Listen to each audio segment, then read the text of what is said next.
What if the next quarter you get back in change is not just worth 25 cents, but thousands or even hundreds of thousands of dollars? It sounds impossible, but this is exactly what has already happened to ordinary people who were just like you. They were not collectors, they were not experts. They simply noticed something different about a coin, and that one moment changed everything. Imagine holding a piece of metal that is no larger than the palm of your hand, yet it carries the weight of history, culture, and artistry in ways that go far beyond its face value. The Connecticut State Quarter, released in 1999 as part of the historic 50 State Quarters program, is one of those coins that tells a story stretching back, not just to the birth of the United States Mint, but to the very roots of America itself, when the United States Mint launched the 50 State Quarters program in 1999. It was not just an effort to put new coins into circulation. It was a groundbreaking initiative that brought every state into the national spotlight through its symbols, history, and pride, and Connecticut was one of the first 5 states to be honored, with its own quarter appearing in the same year as Delaware, Pennsylvania, New Jersey, and Georgia. The Connecticut Quarter immediately drew attention for its striking design, featuring the charter oak, a tree that had stood for centuries in Hartford, Connecticut, and had become one of the most enduring symbols of American freedom, resilience, and independence. The choice of the charter oak was no accident. Its story reaches back to the turbulent years of colonial America, when in 1687 the English crown sought to exert greater control over the colony of Connecticut. The royal governor, Sir Edmund Andros, demanded the colony surrender its royal charter, which granted it the right to self-govern. According to legend, the colonists hid the document inside the hollow of the mighty oak tree, protecting their rights and their vision of liberty from being seized by the crown. This act of defiance became a powerful moment in early American history, showing that even before the Revolution, the seeds of independence were already being sown, and the oak tree stood as a living monument to that spirit when the tree was finally brought down by a storm.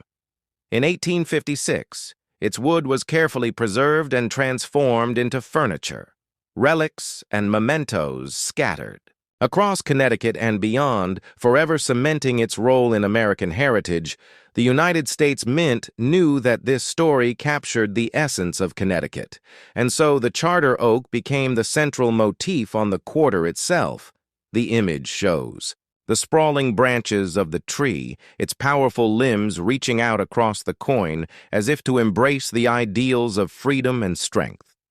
It had come to symbolize the detail of the engraving, reflects the complexity and grandeur of the oak, a natural wonder and historical emblem combined into one timeless design. Under the branches, the inscription Connecticut 1788 marks the year the state joined the Union and became part of the foundation of the United States, and the coin also proudly bears the words, "The Charter Oak and E Pluribus Unum," reminding collectors that this was more than just a tree. It was a symbol of unity and resilience for the nation. The Connecticut Quarter was released on October 12, 1999, and its arrival marked one of the high points of the early years of the State Quarters program. Millions of Americans were lining up at banks, coin shops, and even vending machines just to get their hands on the newly minted designs. The excitement surrounding the series was unlike anything the United States Mint had seen in decades, and the Connecticut Quarter was often singled out for its elegant and meaningful design. Over the years, this coin has become a favorite among collectors, not only for its symbolism, but also for the sheer beauty of its engraving. The charter oak design was considered one of the finest of the entire 50 State Quarters program, praised for its balance, artistry, and historical significance. Coin enthusiasts, numismatists, and historians often point out that the Connecticut Quarter is more than a simple collectible. It is a teaching tool, a way to bring history into the hands of millions, and a reminder that even the smallest objects can carry the grandest stories for collectors. There are many details to study, from the Philadelphia and Denver Mint issues to the proof version struck in San Francisco. The coin exists in copper nickel-clad circulation strikes, as well as silver proof editions, which were highly sought after. By serious hobbyists, errors and varieties such as off-center strikes, double dies, or unusual minting flaws also make certain Connecticut quarters especially valuable in the secondary market, adding another layer of fascination to the story beyond the numismatic world. The coin has also played a role in popular culture and education classrooms across the country, used the State Quarters program to teach students about geography, history, and civics, and the Connecticut Quarter gave teachers a perfect opportunity to discuss colonial America, the fight for self-government, and the symbolism of the oak tree in American culture. The coin has also sparked interest in tourism as travelers visited Connecticut to see historic sites connected to the Charter Oak and to experience the heritage represented on the quarter itself. The significance of the Connecticut Quarter also lies in its place within the broader narrative of the 50 State Quarters program, which ran from 1999 to 2008 and became one of the most successful coin programs in United States history by engaging the public in coin collecting. It rekindled national interest in the mint and brought history, art, and culture into everyday pockets. The Connecticut Quarter stands as a shining example of how this program achieved its goals by creating a coin that is both beautiful and deeply meaningful. Even today, decades after its release, the Connecticut Quarter continues to inspire collectors and historians alike. It is more than just 25 cents. It is a symbol of defiance against tyranny, a reminder of the enduring power of nature and history, and a masterpiece of numismatic design that ensures the legacy of the Charter Oak will never be forgotten. Whether you are a casual collector who remembers pulling it from change at the grocery store or a seasoned numismatist studying every detail under magnification, the Connecticut Quarter invites you to hold in your hand a piece of living history that will echo for generations.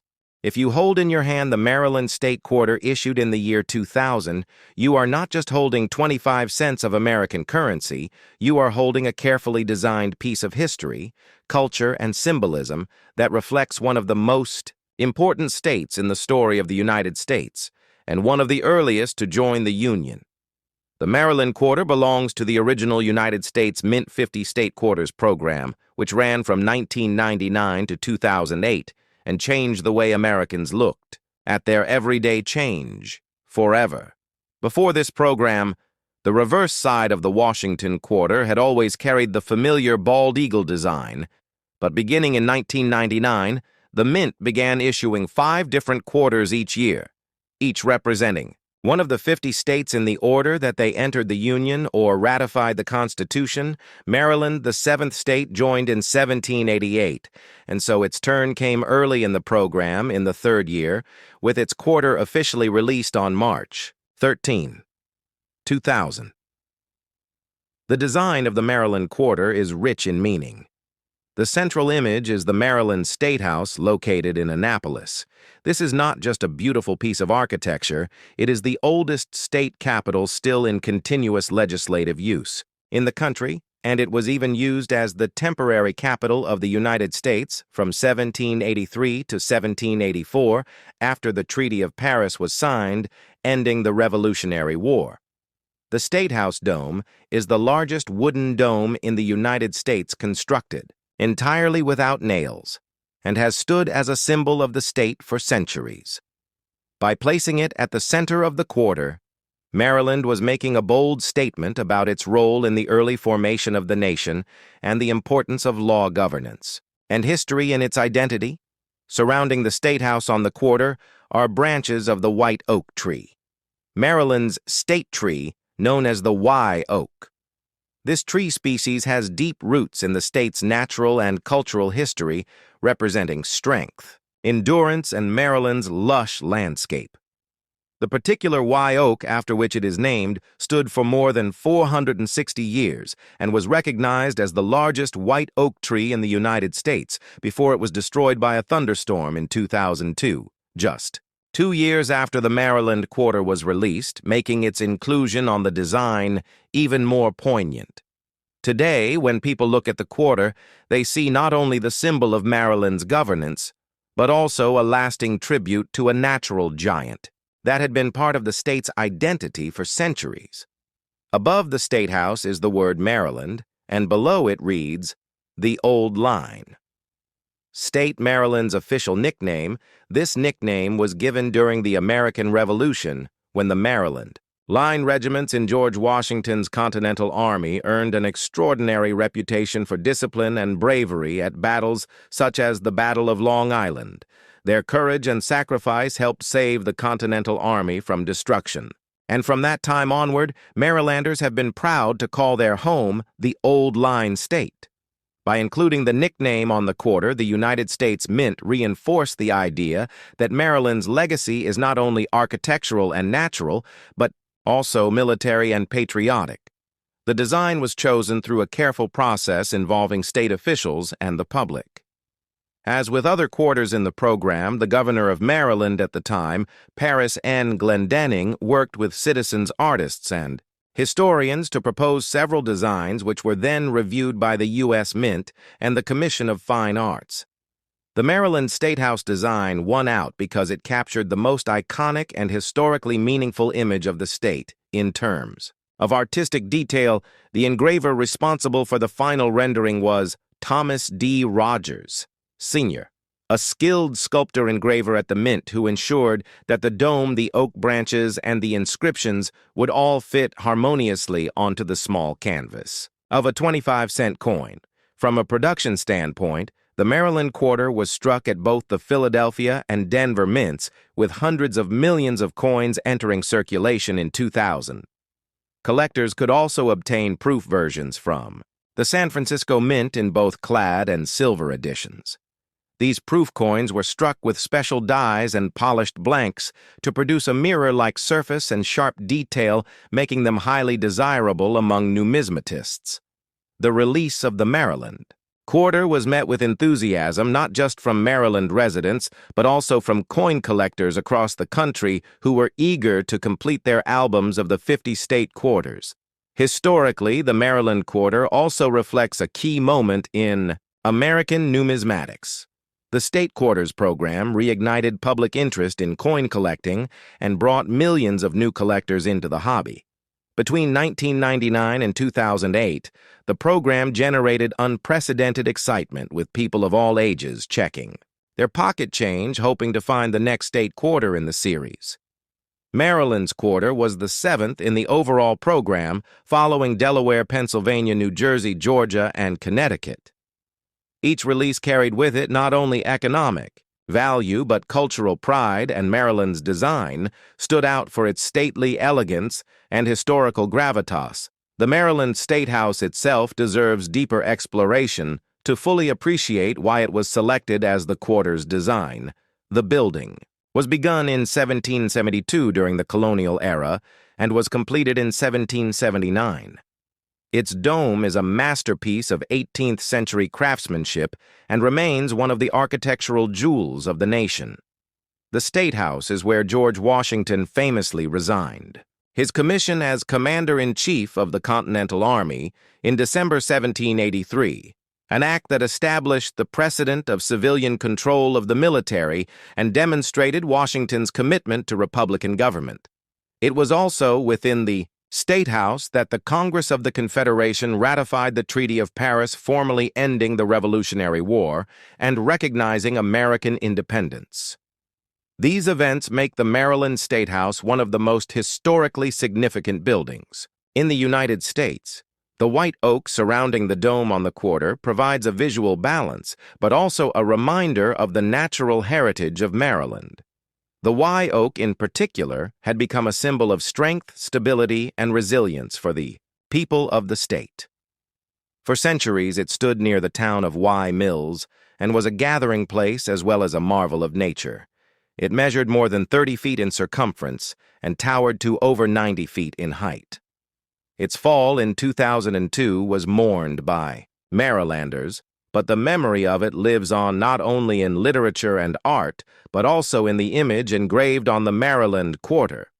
When studying the coin from a numismatic perspective, there are several varieties and minting details that interest collectors. Most Maryland quarters are common and can be found in circulation, but there are notable distinctions between those minted in Philadelphia with the P mint mark and those minted in Denver with the D mint mark.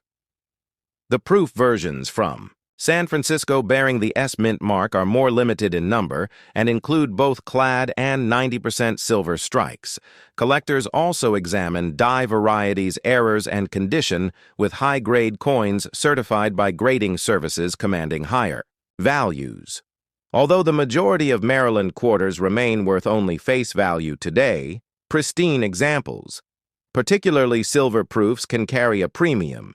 Economically and culturally, the Maryland quarter represents how the 50 State Quarters program encouraged Americans to learn about their history through coins. By placing images like the State House and White Oak into circulation, the mint turned everyday change into educational tools.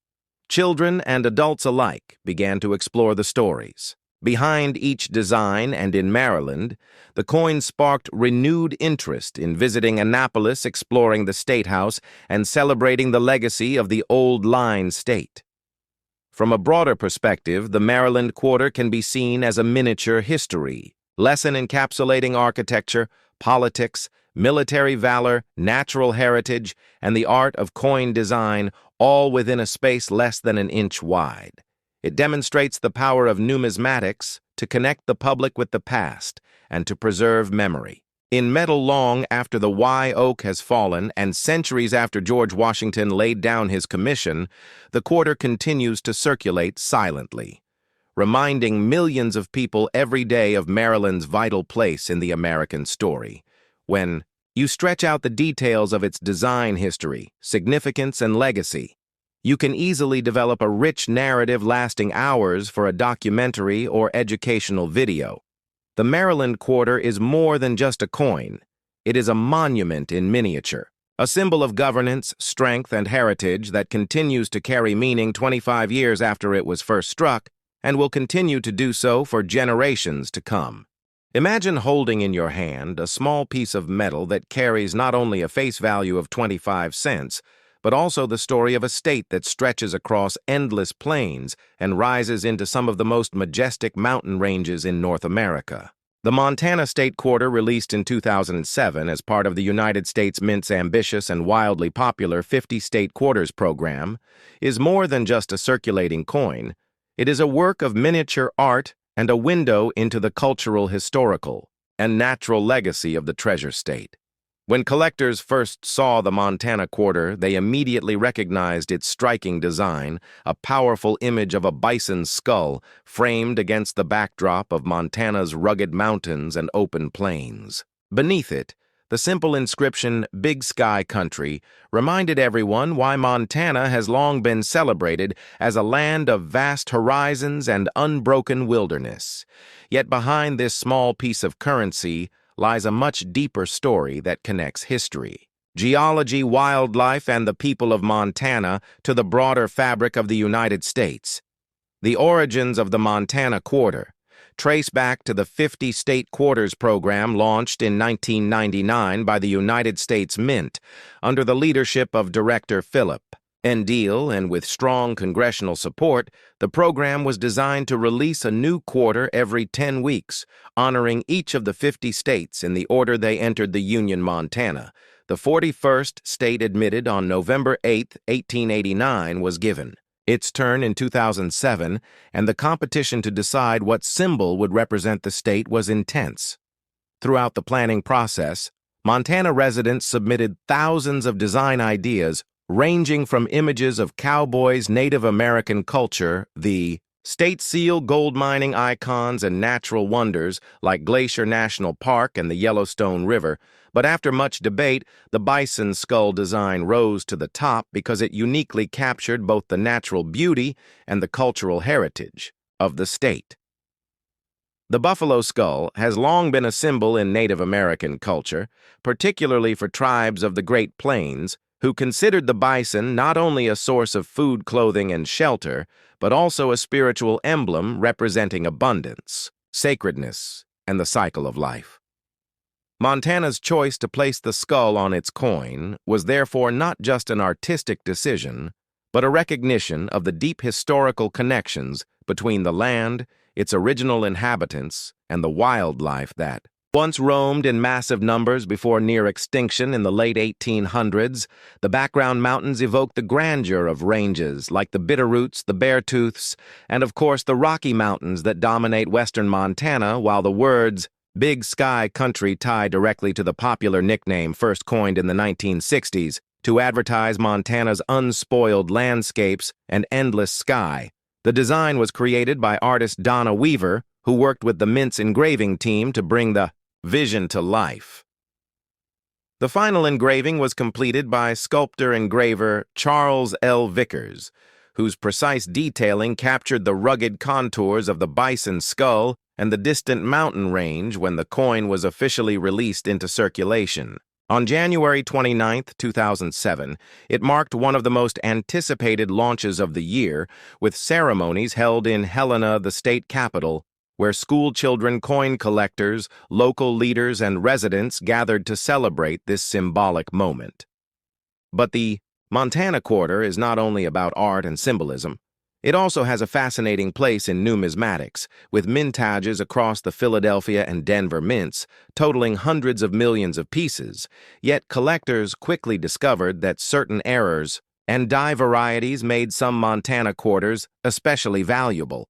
One of the most famous is the double-die obverse variety, where the lettering shows slight duplication under magnification. Another sought-after example is the so-called extra claw error, in which an unusual die chip on some Denver Mint issues creates the illusion of an extra feature on the bison skull.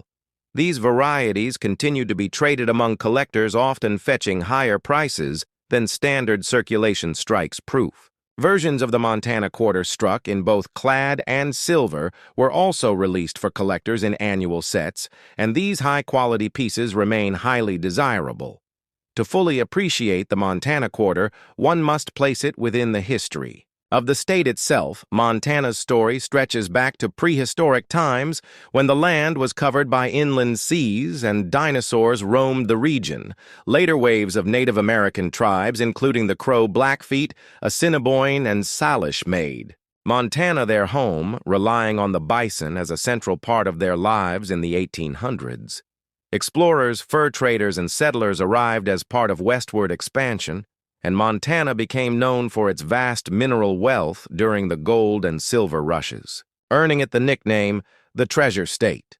By the time Montana entered the Union in 1889, its identity as a land of big skies, rugged wilderness, and untamed frontiers was firmly established.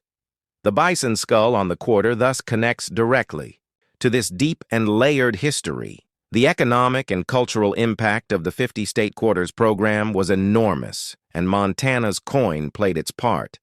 The program generated unprecedented interest in coin collecting, bringing millions of new hobbyists into numismatics and boosting revenues for the mint.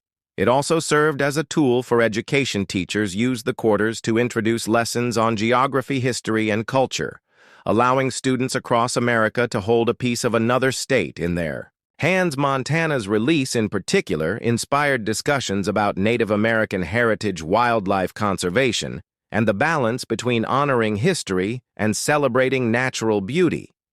Even beyond its release year, the Montana Quarter continues to fascinate collectors and historians alike. It represents a moment when a state's identity was distilled into a single image and circulated by the millions across the entire country. A person in Florida or New York could pull a Montana Quarter from their change and suddenly be reminded of the vast northern plains and mountains that make the state unique. In this sense, the coin served as a miniature ambassador, carrying Montana's story far beyond its borders. The Montana Quarter's legacy is not just in the metal itself, but in what it symbolizes: resilience, natural beauty, cultural heritage, and the enduring importance of wildlife in the American imagination. For a 2-hour discussion of this coin, one could dive into the history of the state, the role of bison in Native American life, The geological history of Montana's mountains, the symbolism of the Big Sky nickname, the numismatic varieties and errors, the design process behind the quarter, and the broader impact of the State Quarters program. Every one of these threads connects back to this single coin, and together they create a tapestry rich enough to hold an audience spellbound for hours.